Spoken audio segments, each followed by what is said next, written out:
The breaking point, the distress signal from Horizon Prime, reached Earth exactly 36 hours too late. Commander Elena Vasquez stood frozen in the command center of Terra Station 1, watching the recorded footage that would forever change humanity's role in the galaxy.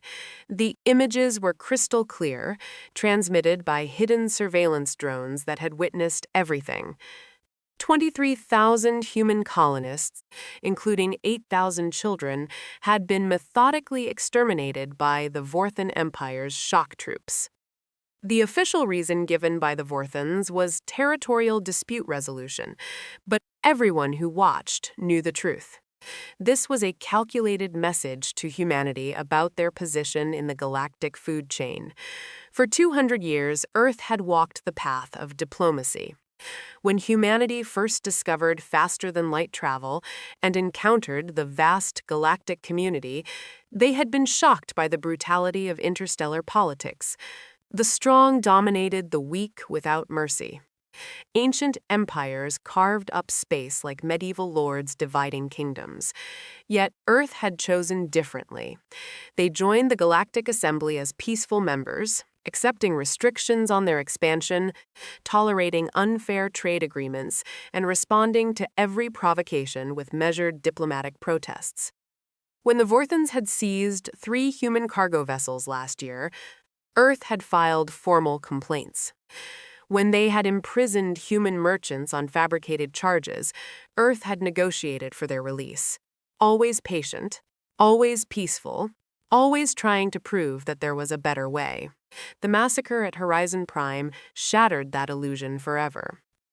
Elena turned to face the assembled members of Earth's United Defense Council. The room was silent except for the hum of electronics and the occasional sob from someone still processing the horror they had witnessed. These were not just statistics or distant casualties. Every person in this room knew someone who had been on Horizon Prime. Friends, family members, colleagues who had traveled to the stars with dreams of building something beautiful. Now they were gone. Murdered to prove a point about power and dominance, Defense Secretary Marcus Chen was the first to speak, his voice barely containing decades of suppressed rage. They targeted the schools first. The footage shows they went for the children deliberately to break the adults' will to resist. This wasn't military action. This was terrorism on a planetary scale. The other council members nodded grimly. For too long, they had mistaken human restraint for human weakness. The galaxy's powers had grown bold, pushing harder against Earth's boundaries, taking more liberties with each passing year. The Vorthan Empire, in particular, had been testing humanity's patience, probably encouraged by the lack of visible military response to previous provocations. President Diana Morgan stood slowly, her decision already made before she entered the room. For 2 centuries, we have pursued peace above all else. We have shown mercy when others showed brutality. We have offered friendship when others offered only domination. The massacre at Horizon Prime has proven that our mercy is seen as weakness, our friendship as submission. Today that changes. She paused, looking at each council member in turn. I call for the activation of Protocol 7. The room erupted in whispers. Protocol 7 had been created at the very beginning of humanity's expansion into space, a contingency plan that most had hoped would never be needed. It was humanity's answer to the question, what if peaceful coexistence becomes impossible? The vote was unanimous. Every hand raised without hesitation. Within minutes, a transmission was being broadcast across every human colony, research station, and trading post in the galaxy. The message was simple, but carried the weight of humanity's collective decision. To all citizens of Earth and her colonies, you are ordered to return home immediately. In 72 hours, the solar system will implement Defense Protocol 7. Any non-human vessel approaching within 100 light-years of Earth space will be destroyed without warning. This is not a negotiation. This is not a threat. This is a promise. The galactic community's reaction was predictable and swift. The Vorthan Empire issued statements calling humanity's response an amusing tantrum from an inferior species. Their emperor, Thaxter the Merciless, personally appeared on Galactic broadcasts, his forearms gesturing dismissively as he spoke. The humans think they can threaten the Vorthan Empire? We who have conquered 1,000 worlds. We who have stood unconquered for 3 millennia, let them hide in their single system. When they grow hungry enough, they will crawl back begging for trade agreements. Other species' reactions ranged from concern to outright mockery. The warrior races found humanity's ultimatum hilarious, pointing out that humans had never demonstrated any significant military capability.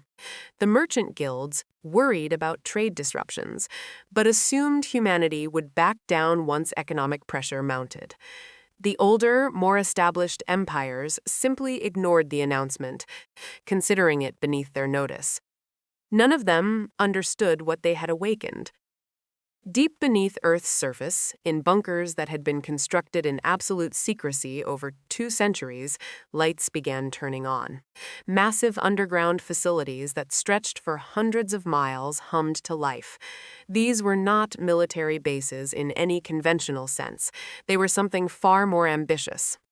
For 200 years, while presenting a peaceful face to the galaxy, humanity had been preparing for the possibility that peace might fail. Every scientific advancement had been dual purpose. Every research project had military applications. Every piece of technology, traded or stolen from other species, had been reverse-engineered and improved upon. The truth was that humanity had never been weak. They had been patient. They had never lacked military might. They had chosen restraint. The merchant vessels and patrol boats that other species mocked were merely what humanity had chosen to show. Like an iceberg, the visible portion was insignificant compared to what lay beneath. In hidden shipyards throughout the solar system, vessels that had been maintained in perfect readiness for decades began their power-up sequences. These were not ships built for war as the galaxy understood it. These were ships built to end war, permanently if necessary. Admiral Sarah Kim stood on the bridge of the TDS Retribution, humanity's true flagship, as it rose from its concealed dock beneath the Atlantic Ocean. The vessel was 3 kilometers long, powered by zero-point energy reactors that humanity had developed in secret after studying captured alien technology and improving upon it in ways the original creators had never imagined. Around her, similar vessels were emerging from hiding places across Earth, Luna, Mars, and the asteroid belt. The fleet that assembled in Earth orbit over the next 48 hours defied galactic understanding of human capabilities. As news of humanity's mobilization reached the Vorthan Empire, Emperor Thaxter made a decision that would seal his empire's fate. He ordered his Grand Armada, 500 of the most powerful warships in known space, to travel to Earth and put down what he called the human insurrection. He wanted to make an example that would echo through history. No species could threaten the Vorthan Empire and survive. He would finish what the massacre at Horizon Prime had started, the complete subjugation of humanity. The Emperor's advisors tried to counsel caution. The humans had given a specific warning about approaching their space. Perhaps negotiation would be wiser. But Thaxter had ruled through fear for too long to recognize the danger of cornering a species that had nothing left to lose. He had mistaken humanity's previous mercy for weakness, their diplomacy for cowardice. He was about to learn why Earth had chosen peace, not from inability to wage war, but from knowing too well what they were capable of if pushed too far. This massacre at Horizon Prime had not weakened humanity's resolve. It had shattered the chains they had placed upon themselves. The galaxy wanted to see humanity without mercy. They were about to get their wish, the reckoning. The Vorthan Grand Armada dropped out of hyperspace at the edge of the solar system with the confidence of conquerors who had never known defeat. 500 warships, each one a masterpiece of destructive engineering that had laid waste to entire civilizations, arranged themselves in the traditional Vorthan battle formation known as the Crown of Thorns. Admiral Crix, the Emperor's most decorated military commander, stood on the bridge of the flagship Dominator, his chitinous exoskeleton gleaming under the harsh combat lighting. He had personally overseen the destruction of 43 species who had dared resist Vorthan expansion. Humanity would be number 44. The Admiral's tactical display showed Earth's defensive fleet arranged in concentric spheres around their home world. The numbers were surprising, nearly 2,000 vessels, but Crix was unconcerned. Numbers meant nothing against Vorthan firepower and centuries of combat experience. He opened a communication channel, his translator rendering his clicking speech into the crude sounds of human language. Forces of Earth. I am Admiral Crix of the Vorthan Empire. Your 72 hours have expired, yet you remain defiant. Surrender now and your species will be permitted to survive as servants. Resist and you will share the fate of your colony on Horizon Prime. The response came from Admiral Sarah Kim aboard the Retribution. Her voice was calm, almost conversational, which unsettled some of the younger Vorthan officers. Admiral Crix, you were warned not to approach our space. That warning was not given lightly. You have exactly 60 seconds to reverse course and leave. This is the only mercy humanity will offer. After that, what happens is on your head. Crix's mandibles clicked in amusement.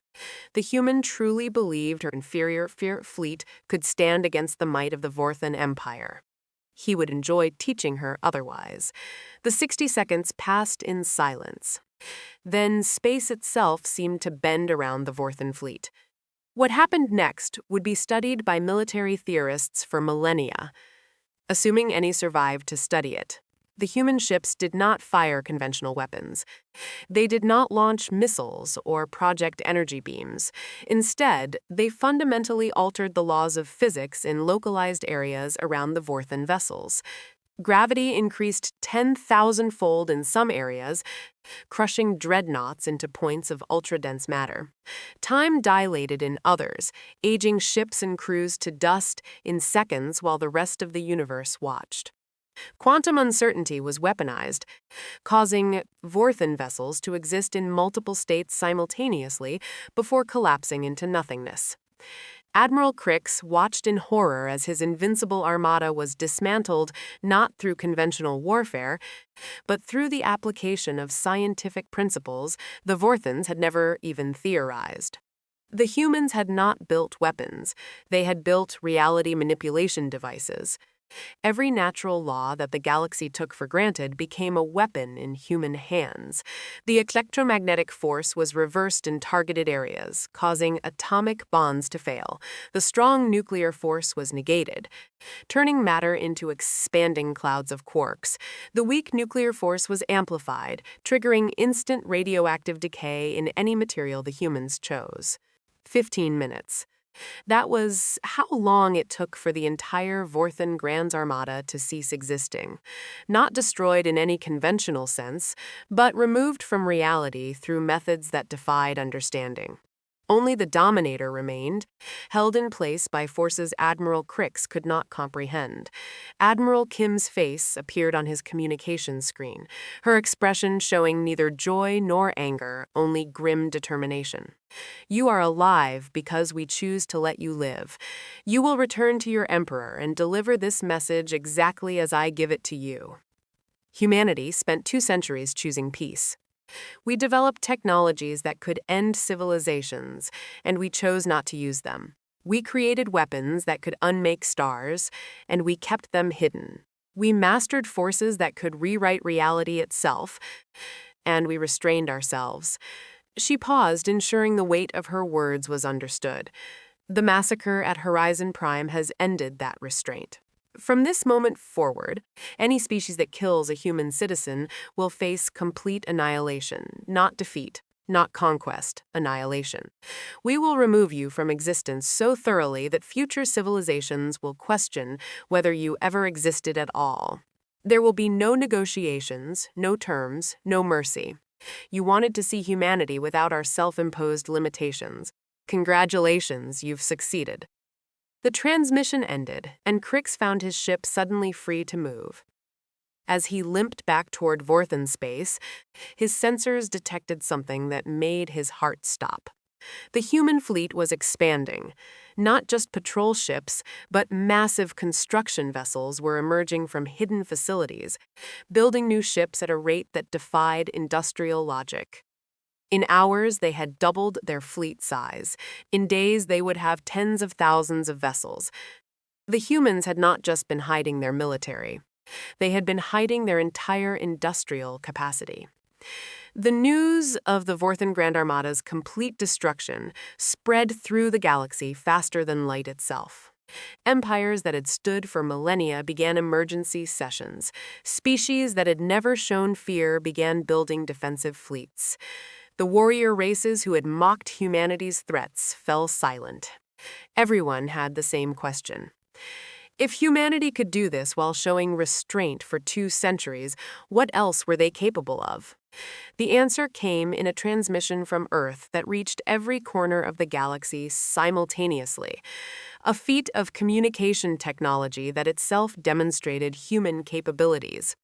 President Diana Morgan appeared on every screen, every hologram, every communication device in known space. Her words were translated into 10,000 languages simultaneously. Citizens of the galaxy, for 200 years, Earth has extended the hand of friendship.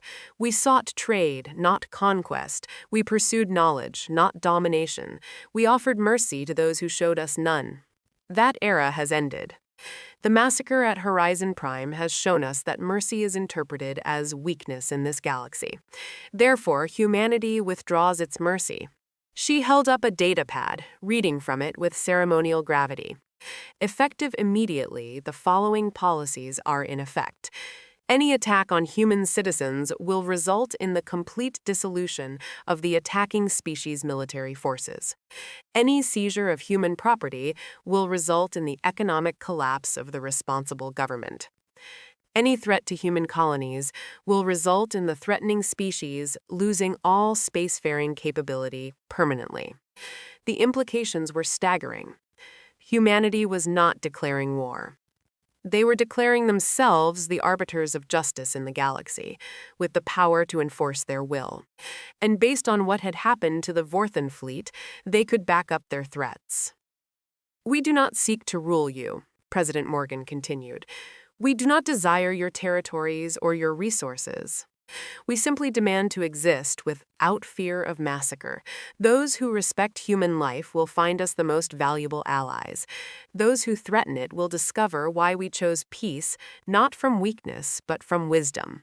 Within days, the Vorthan Empire collapsed, not from external attack, but from internal panic. Worlds that had been held by force broke away. Subjugated species rose up, knowing the Vorthans could no longer call upon their Grand Armada.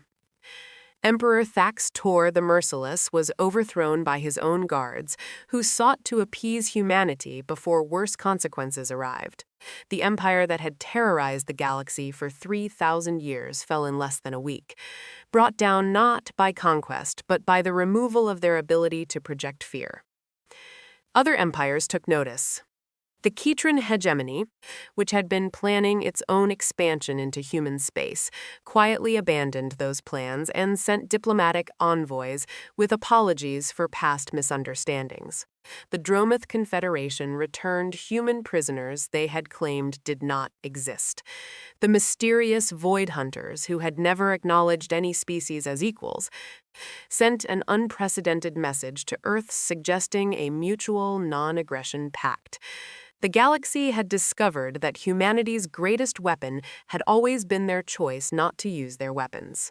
A year after the massacre at Horizon Prime, the galaxy had transformed completely. Human ships patrolled trade routes, not claiming them, but ensuring they remained free for all species. Human colonies expanded without restriction, as no one dared challenge their right to settle where they chose. Human technology, carefully shared with species that proved themselves peaceful, uplifted entire civilizations. The memorial for Horizon Prime became a pilgrimage site, not just for humans, but for all species who understood its significance. It represented the moment when humanity stopped pretending to be weak and revealed their true nature. A species capable of terrible destruction who had chosen creation, capable of merciless vengeance who had chosen mercy, until mercy was no longer an option. The inscription on the memorial, translated into every known language, served as both remembrance and warning. Here lies the innocence of 23,000 humans who died believing in peace. Here also lies humanity's mercy, killed by those who mistook kindness for weakness. We forgive nothing. We forget nothing. We have no more mercy to give. The galaxy had learned its lesson. Humanity had shown them mercy for 2 centuries. Now they would live with humanity unrestrained, and they would learn to prefer the mercy they had squandered. The massacre at Horizon Prime had ended one chapter of human history and begun another. The age of human mercy was over. The age of human justice had begun.